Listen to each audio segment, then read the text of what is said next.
This week was pretty great in the world of video games. There were a lot of new games announced. Myth Drannor was announced, and the DLC was made available for DDO players. I have up now an FAQ from the official DDO website, and this is talking of an FAQ about Myth Drannor. So the Myth Drannor expansion goes live July 31st. And the question here in the FAQ is, can I purchase Myth Drannor with store points? And then the following features are going to be made available starting January 2025. So there's going to be a period from August 1st to December 31st where the only way to get the DLC is to purchase either the normal, the collector, or the Ultimate Fan edition of the DLC. On January 1st, I would imagine 2025, the Myth Drannor content itself, the core DLC, will be available for $29.95 points. They're making the Eladrin races available, so just the normal will be $15.95. The iconic will be $13.95. They're also releasing the archetype.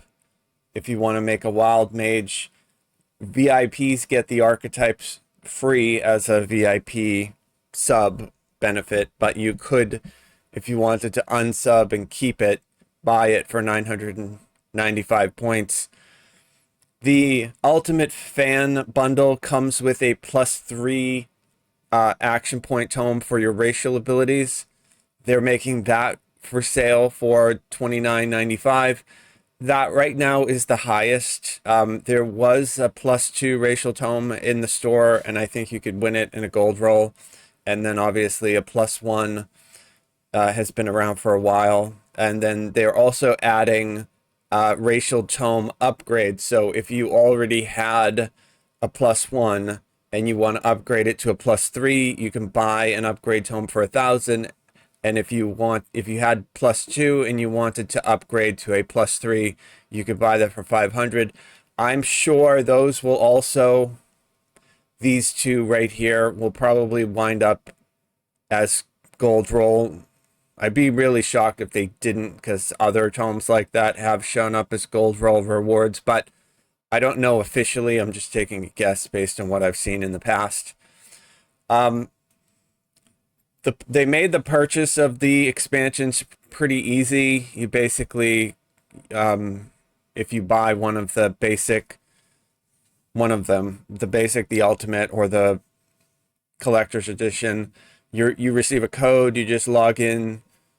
You either go into the game, open your store, or log in at gdo.com, go to your account manager, and then enter the code. And then when you log into the game, a couple of things are added to your stable, the horses and the mounts and the pets, but the rest of the stuff you have to go claim on an NPC that's in the Hall of Heroes, and that will unlock for you all of the one-time rewards. So you want to make sure that you do that on the main tune that you want to get those rewards on. One of those specific examples being like the character bag, the character bank space. That's only applied to the first character that interfaces with that NPC. So you'd want to make sure that you were on your main before you talk to somebody like that. And if for some reason you did that and you were on the hardcore server, you'd want to make sure that you save that character and transfer it off, because those one-time unlocks exist only one time, right? The expansion comes with character slots, so that's good. Character slots allow you to make characters on all the different servers. That's great, especially if you had a server that you were full up on. It looks like right now, according to this FAQ, Myth Drannor DLC will launch with 13 new quests and an explorer area and a raid. So if you're wondering, this sounds like a big expansion similar to the Feywild or Isle of Dread. You know, it's going to have a Slayer Zone, it's going to have a raid, and it's going to have 13 quests. Do I need to speak to somebody to acquire my steeds? No, those are automatically granted to you. The character bank space is only one character per account. Yes, we just talked about that. And then Drannor quests apparently are going to be level 13 in Heroic, which basically puts it in right before Sharn. So you'd probably, you'd do Ravenloft, then you could do, Vecna is 14. So you could do Drannor, then go to Vecna, and then go to Sharn if you wanted to do them in order. But likely the XP from either Drannor or Vecna is going to be so much that you could just do one or the other and then go to Sharn, or you could probably just skip Sharn altogether and just do Drannor and then do Vecna, and if that may give you enough XP to hit level 20. We don't know yet because the quests aren't released. If you think about the history of DDO quests from DLCs, the Feywild, some of the quests in the Feywild grant great XP. The same thing with the Isle of Dread. However, if you do the Sinister Secret of the Saltmarsh quests, some of those quests do not grant a lot of XP. So even though there's like 14 quests out in the Sinister Secret of the Saltmarsh, I might have that number wrong. Maybe there's 12. But there's a lot. It's going to be an equal number for Drannor. The point is, some of the quests in the Saltmarsh do not grant a lot of XP. So we'll have to see how they create this Drannor pack. Are they going to bulk it up like they did with the Feywild? Whereas I think Feywild is like an S tier expansion where the gear is necessary. It's all great. All the quests are fantastic. The raid is fantastic. The Slayer Zone, while it's small, is really good. Like the Fey Twisted chests that they did, they just had some inspired ideas for that expansion.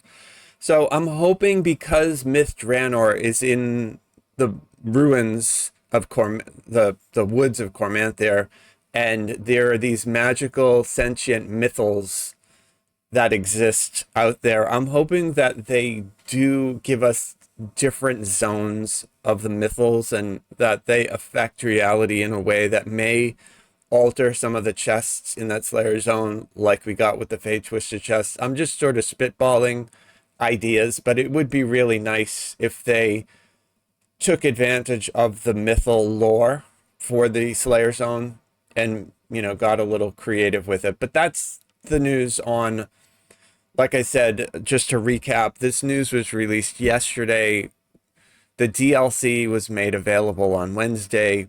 You can purchase it now, and the DLC launches live on July 31st, I think.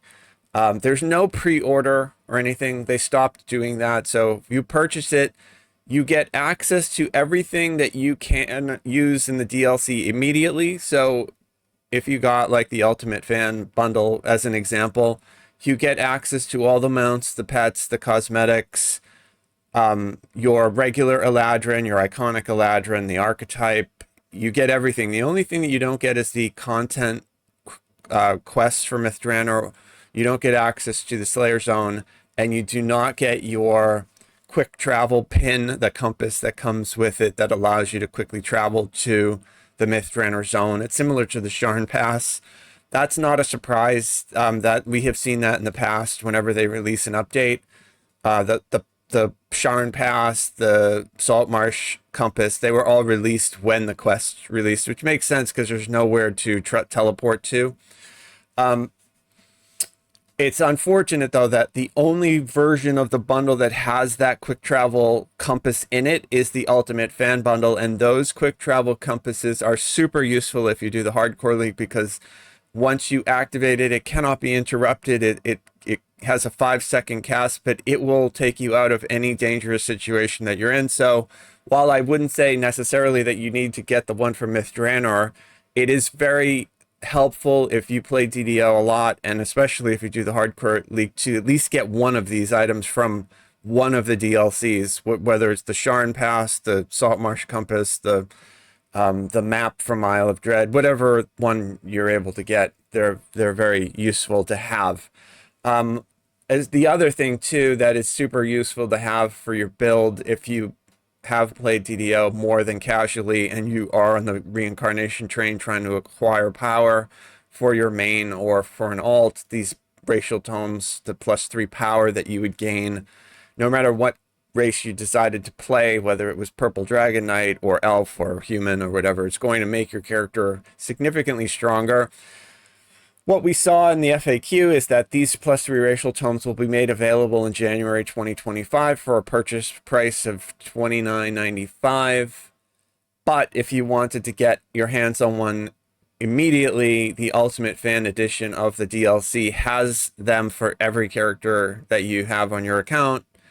You can use one for every character. I'm not sure how it will work for this 2025 January launch. If you buy one tome for almost 3,000 points, that is an awful lot of money, considering that if you get the DLC, you get one on every character that you make. Like, you just log in and go talk to the NPC, and you can pick up a +3 racial tome on every character that you have on every server that you play on. So if you, some people I know from hardcore, they not only play on hardcore, but they play on Argo, they play on Sarlona, so they have tunes spread across multiple servers.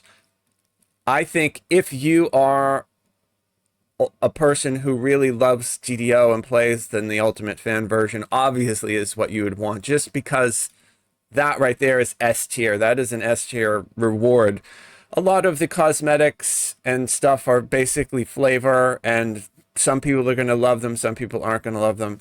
The same thing with the character races. If you are a completionist, obviously you need to get your hands on Eladrin, because that will allow you to do your racial completionist, because that racial completionist will be turned off now that there's a new race.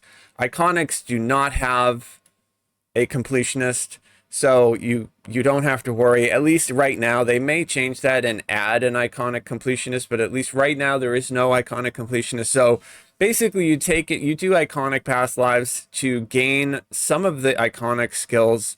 There's a passive and an active version of them, are really good. It does allow you to grab past lives in other, so for example, the Chaosmancer iconic is a sorcerer. So not only do you get the iconic past life when you reincarnate, but you also get one copy of a sorcerer past life. So doing iconics is a way to accumulate heroic past lives.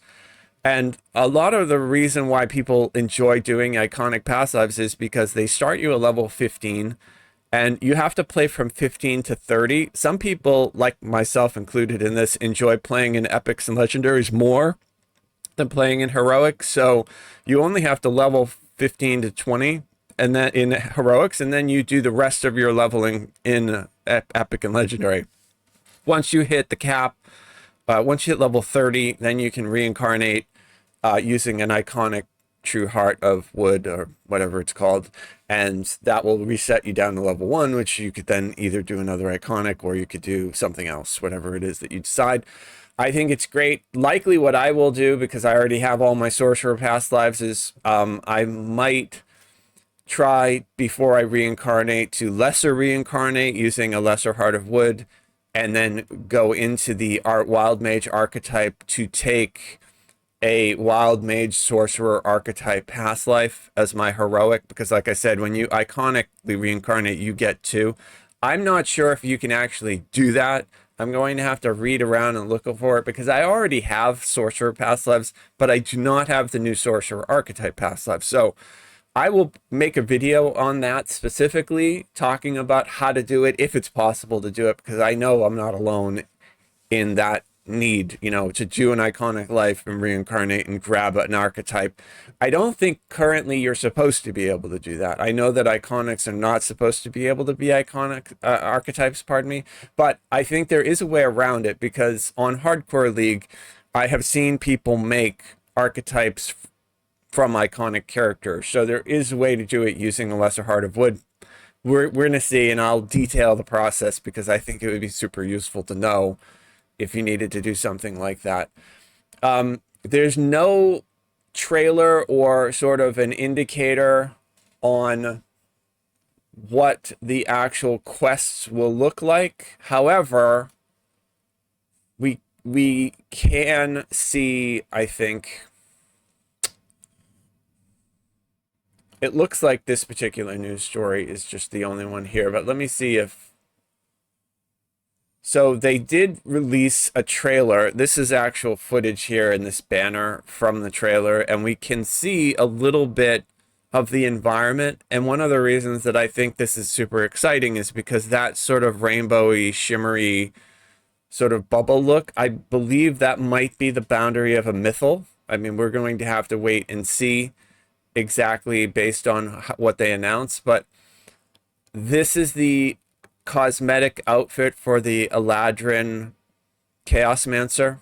I made Mary into one of these yesterday. The outfit looks really good. I'm wearing an outfit that they gave us with the DLC. They're the one that we came with it for the elf. If you buy the collector edition, you get the elf cosmetic, and then if you buy the ultimate fan, you get the elf cosmetics, and you also get the Red Wizards of Thay, which that's the person in this trailer here. Oh, it looks like I can actually pull up the trailer. This will be a little bit easier. The trailer is very quick. So just off the top, just looking at this stuff here. So I'm assuming that this is the Slayer Zone. That looks great. It's a massive area around Myth Drannor in the lore. It's basically akin to Mirkwood. So if you're familiar with Tolkien's Lord of the Rings, and then in the middle, similar to, you know, like the ruins of Dol Guldur, where the necromancer lived. That would be some, it's not exact, but that obviously was the inspiration for the original concept of Myth Drannor back when they created it in the 1980s, I think. This here obviously is a tree, an elven tree house. It may be Eladrin, but in the lore of Myth Drannor, the original city was an elven city made in the trees, similar to Tolkien's Talans. Tolkien's Talans are a bit different than this, but you get the gist, right? The gist. I think this looks great. I think this looks really good because these trees are massive.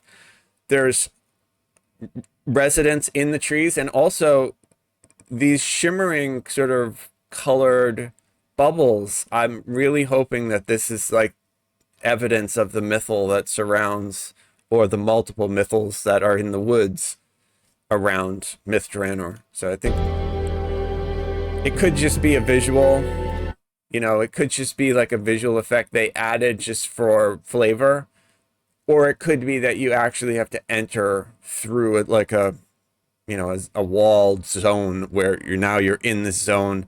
And the lore is that in the mythals, the magic and other things function differently because a mythal is a living magical being that interprets reality differently than other mythical magical beings do. So like a fireball may not actually burst into fire in a mythal. It may put out a fire. It all depends on the specific mythal that you're in.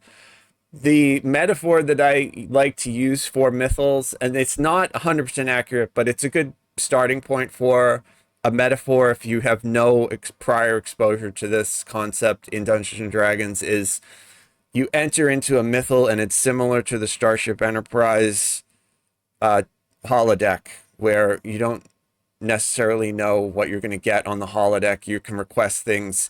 The holodeck is more of a virtual reality presentation of what you request, whereas a mythal would be whatever this particular magical being wants you to see.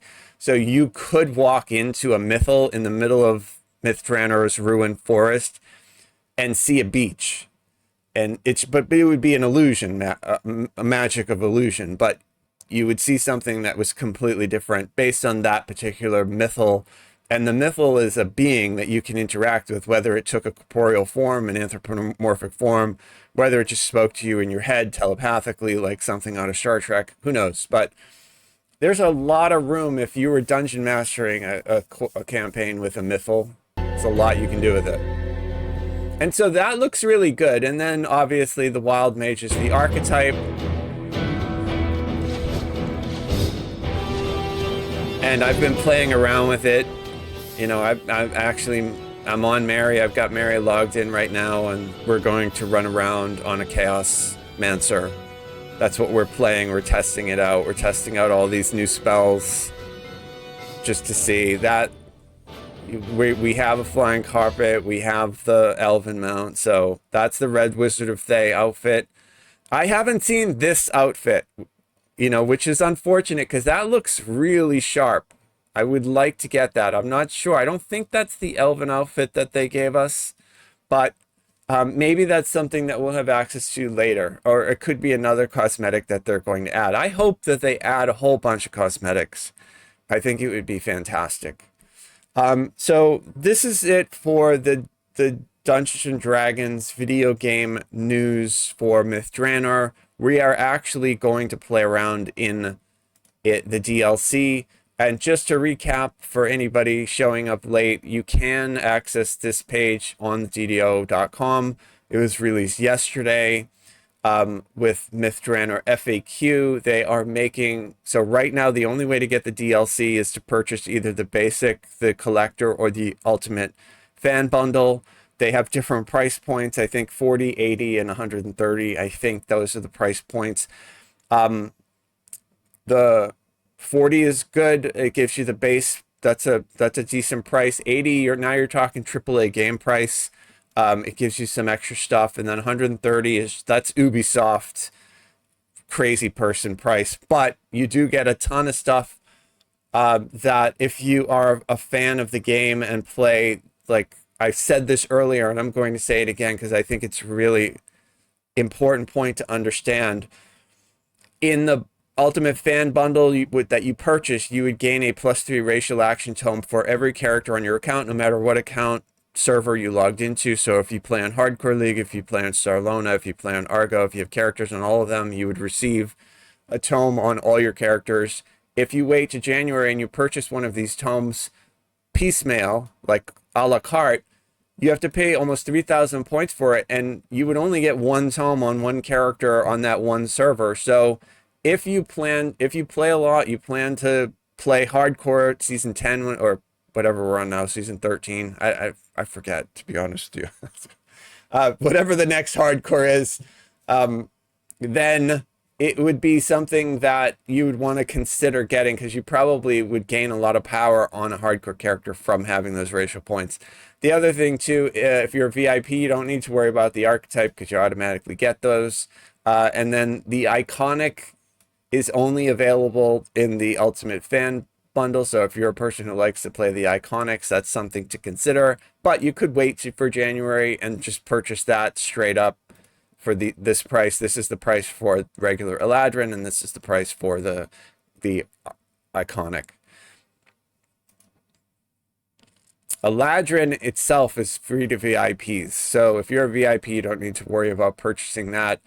The bundles do come with some character slots. Those are always useful. And the DLC, once we get it, the end of July, is going to have 13 quests, a Slayer Zone, and a raid. So where are you going? Hunting for gold that is flowing. Somewhere in the cold world, here there is no knowing. Hey la, oh la la la. We love if there's a standing stone. Let's make camp. We love games. Let's make camp and play more games. Hey la, oh la la. We love games. There's a standing stone. Let's make camp. We love games. Let's make camp and play more games. Hey la, oh la la. We love games. Where are you going? There's no knowing what magic awaits, what evil is growing. Hey la, oh la la. We love games. There's a standing stone. Let's make camp. We love games. Oh la la. Hunting old crypts is folly. Just play games and be jolly. Magical treasures hide in the dark, so rest in it and embark. We love games. There's a standing stone, let's make camp. We love games, let's make camp and play more games. There's a standing stone, let's make camp. We love games, let's make camp and play more games. Hey la, oh la la, we love games. Hey la, Mary la, oh la la la la la la la la la la, oh la la. La la la la la.